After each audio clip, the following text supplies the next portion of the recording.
Atraviesa a todos lo que está pasando, lo venís comentando hace tiempo, Jimé, en San Pedro, también en Gualeguaychú, hay varias localidades donde se concentraron los estafadores, son nuevo tipo de Una estafadores. nueva modalidad. Una nueva, pero no tan nueva en realidad, porque con Jimmy hablábamos recién me comentaba que durante el gobierno de Mauricio Macri también era muy común.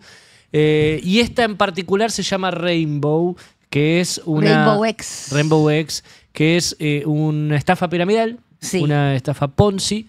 Y Martín Burgos, ese economista, escribió un libro sobre este tipo de organizaciones, y por eso está bueno conversar con él para que nos cuente cómo funcionan. ¿Qué tal, Martín? Buenos días, ¿cómo estás? Acá Jiménez y Ezequiel te saludamos. ¿Qué tal? ¿Cómo anda? ¿Todo bien? Bien, bien, bien. Gracias por atendernos. Contanos, Martín, ¿cómo es que funcionan este tipo de estafas piramidales, Hola, no te Ponzi? escucho, ¿eh? ¿No nos escuchás? ¿Le podemos mejorar el retorno un poco, Moisés? ¿Ahora está mejor? ¿Llega mejor el sonido, Martín? No. Parece como que de hecho se cortó. Bueno, ahora volvemos a... Porque esta era llamada telefónica, no podía atendernos por Zoom, así que capaz también hay mala señal del otro lado. Sí. Ahora, qué llamativo que sea las veces donde gobierna la derecha que empiezan ¿Viste? a proliferar este tipo de estafas. ¿Será casualidad? No, es también una forma de manejar la guita desde el gobierno nacional que se traslada a las familias. Durante el macrismo, cuando se produce el mega endeudamiento del Estado, también se produce un mega endeudamiento de las familias con la tarjeta de crédito, con el prestamista de la esquina. Exactamente. Y la necesidad hace que, obviamente, la gente empiece a buscar desesperadamente poder zafar para poder llegar a fin de mes. Sí, tal cual. Es la desesperación también la que te nubla Exacto. la razón al momento de decir, che, esto no puede ser que den semejante cantidad ¿Viste? de interés. ¿Estás ahí, Martín? ¿Ahora nos escuchás? Sí, estoy acá. Perfecto, te consultábamos cómo funcionan este tipo de organizaciones de estafa piramidal, de estafas Ponzi, que ahora mucha gente cayó. Sí, es que, bueno, obviamente hay un contexto, hay muchas cosas para que eso funcione, pero en general podemos decir que es algo que es muy viejo como esquema, en el cual la idea es que vayan entrando cada vez más gente, y la gente que va entrando le da la plata que trae, se la da, hay una transferencia a la gente que ya está dentro. Entonces hay un esquema en el cual vos, es piramidal en ese sentido, de que vos, cada gente que viene, tiene que traer otras 3, 4 personas, y en verdad lo que está haciendo, se está financiando ella misma con esas 3 o 4 personas que ingresan. De esa forma lo que tiene es que, bueno, se va expandiendo y necesita siempre que entre gente para que eso funcione. Obviamente eso deja de funcionar cuando ya deja de entrar la gente, y ahí empiezan los problemas, ¿no? Claro, porque ahí ya no podés sacar dinero porque no hay dinero, se lo llevaron todos los primeros. Exactamente, ahí la estafa la arman los primeros. Creo que hay un contexto importante que es, número uno, la cuestión tecnológica, Claro. que hoy por hoy con las criptomonedas, con todo lo que nosotros estuvimos escribiendo en este libro que vos comentabas, ¿Cómo se llama? Ezequiel, criptomonedas, un desafío a los bancos y al Estado. Bien. Y en él lo que nosotros mostramos un poquito, bueno, la importancia de entender ese tipo de criptomoneda y de novedades en términos monetarios, financieros, y también en la segunda parte del libro la forma de regular para evitar que haya distintos tipos de estafas. La piramidal es una, otras estafas se pueden hacer con los exchange, casos en los cuales directamente los exchange se llevan todas las criptomonedas, pero bueno, es otro caso. Claro. En este caso se presentaban ellos como una casa de cambio, ¿no? Como un broker, que solamente como Zoe Cash también, que era Sí, la de Cositorto. una fintech. Claro. Sí, algo así, exactamente.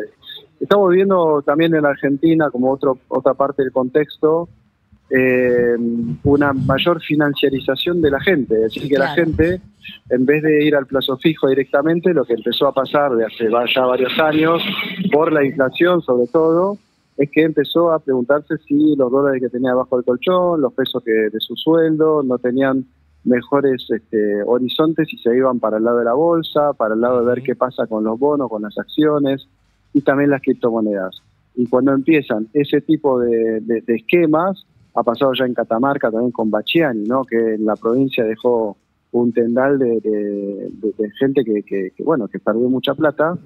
Evidentemente es una cuestión que empieza a tener cada vez más, empieza a ser cada vez más problemática si la gente ya no confía tanto en los bancos y en la tasa de interés que le da un plazo fijo.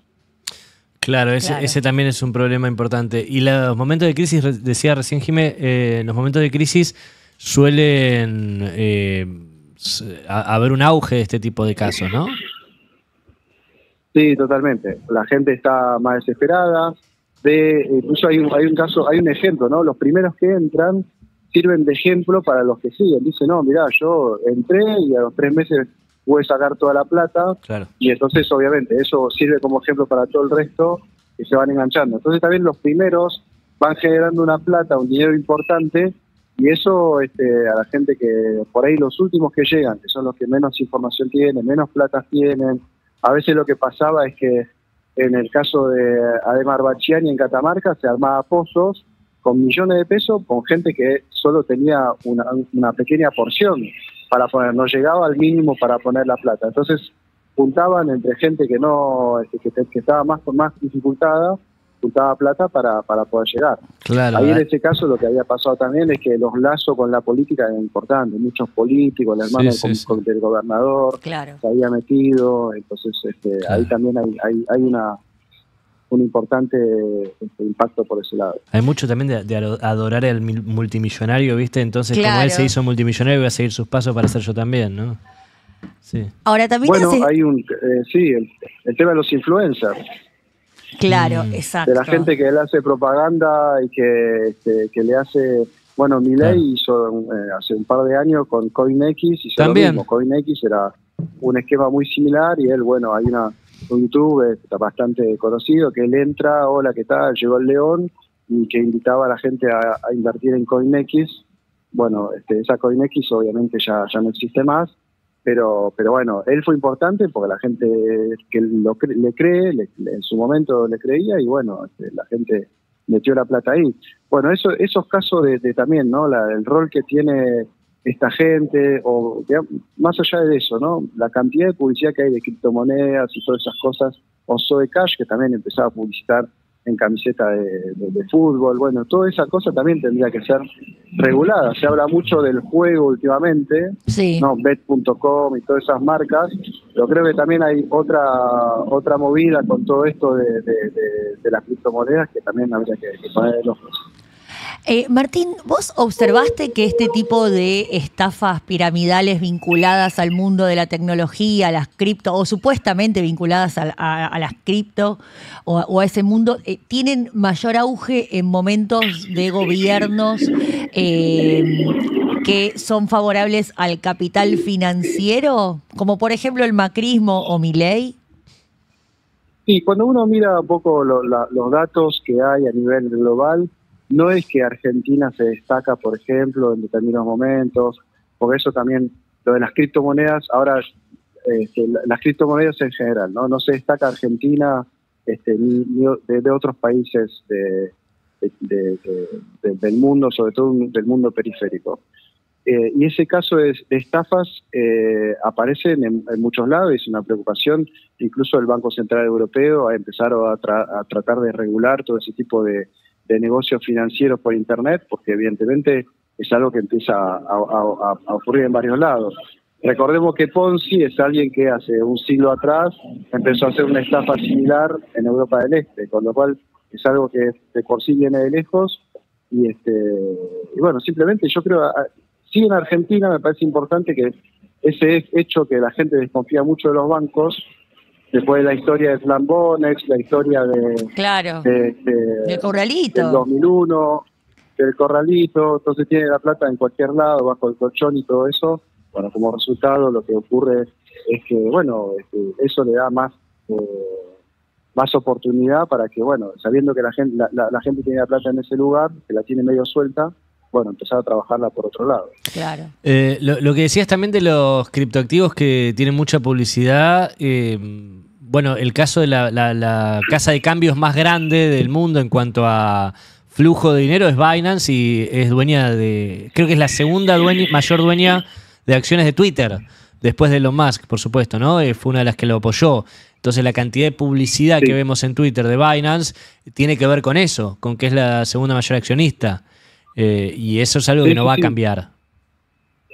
Sí, hay algo ahí que efectivamente el capital tecnológico, para decirlo de forma general, con con las criptomonedas, que es un vínculo que se está haciendo cada vez más fuerte. Y aparecen también desde otro lugar la posibilidad de que haya criptomonedas corporativas. Facebook empezó a trabajar con ese tema y bueno, si se podía generar a través de la moneda de Facebook, se podía empezar a generar toda una economía paralela en el cual solo funcionara no con dinero y billete estatal o bancario, sino ya directamente con esos criptoactivos. Entonces las plataformas empezaban a pagar con esos criptos. Es decir, que hay como una preocupación. ¿Qué pasó? Digamos, la SEC, lo que es la CNB de Estados Unidos, eso lo cortó de cuajo y no pudo avanzar, porque hay una preocupación también de los estados respecto de los avances de este tipo de movidas que ya no pueden controlar, porque lo controla directamente Facebook. Toda esa economía alrededor de esa cripto lo hubiese controlado directamente esa empresa. ¿Y el Estado argentino en este caso puntual por qué no se metió antes? En el caso de San Pedro o Gualeguaychú, que llegaron a estafar a más de 10.000 personas, tengo entendido, y ayer recién sacó un mensaje, porque eran actores polacos los que contrataron para hacer las presentaciones acá en Argentina, y la que llaman la China, que parece ser la presidenta de la compañía, parece que también es una actriz, y ayer mandó un mensaje donde decía que por ahora estaban suspendidas las extracciones en Argentina, las extracciones de dinero, porque la CNB se había metido a investigar. Claro, lo que yo intuyo en estos casos, lo mismo, digamos, la misma pregunta se hacía con Zoe y con Bacchiani. ¿Por qué el Estado no investiga antes? Lo que pasa es que, ¿por qué el Estado no investiga antes? Yo creo que en un principio, creo que si apareces antes, hay como toda una línea que puede decir, che, pero dejen que la gente haga lo que quiera, ¿no? Una especie de libertad de mercado, dicho rápidamente. Hay esa concepción, me parece, pero y entonces prefieren de que la gente pida que el Estado intervenga para intervenir. Y ahí tiene toda la legitimidad para intervenir. A ver, en el medio hay un montón de gente que está dañada, un montón de gente que está estafada, y efectivamente es un poco siempre a destiempo. Me parece que ahí tendría que haber, en verdad, lo que tiene que haber es regulaciones previas a eso. Y por otro lado, a ver, es cierto que el Estado no puede estar mirando qué haces con tu plata y, digamos, si a vos te estafan, te dicen, ¿no? Apareció en muchos lados, ¿no? Entrevista a gente de San Pedro que seguía diciendo que era un buen negocio meter la plata en Rainbow. Entonces, bueno, evidentemente hay veces que el Estado no tiene mucho que ver. Depende ya mucho de lo que hace la gente. Y Martín, tiene que ver también un poco con la falta de educación financiera que tenemos como trabajadores y trabajadoras, que a veces lo único que hacemos es tratar de llegar a fin de mes y no sabemos muy bien qué nos conviene, si endeudarnos con la tarjeta, con las tarifas, bueno, con la situación acuciante que estamos todos. Sí, yo creo que sí, pasa que ahí hay como un doble hilo, ¿no? La posibilidad de